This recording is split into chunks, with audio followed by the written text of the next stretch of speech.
Hello बच्चों, चलिए प्रश्न पढ़ते हैं। घटक कथन ज्ञात कीजिए। जांचिए कि मिश्र कथन सत्य या असत्य, किसी पूर्णांक का वर्ग धनात्मक या ऋणात्मक होता है।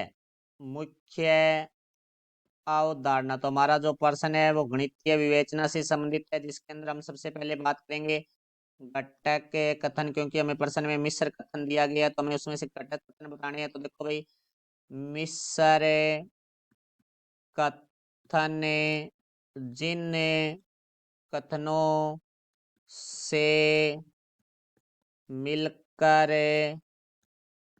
बना होता है वे कथन घटक कथन कहलाते हैं। तो अब देखो, हमारे मिश्र कथन के बारे में बात करते हैं जो हमें प्रश्न में दिया गया है। तो देखो, प्रश्न में हमें दिया गया है किसी पूर्णांक का वर्ग धनात्मक या ऋणात्मक होता है। तो अब देखो, ये हमारा जो मिश्र कथन है वो या शब्द से जुड़ा हुआ है, तो यहाँ से हम बात करेंगे घटक कथन के लिए। तो देखो, घटक कथन क्या होगा हमारा?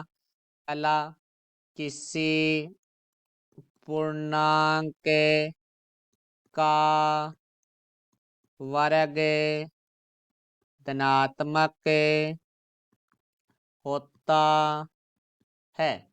और दूसरा हमारे पास जो घटक कथन होगा यहाँ से वो होगा हमारे पास है किसी पूर्णांक का वर्ग ऋणात्मक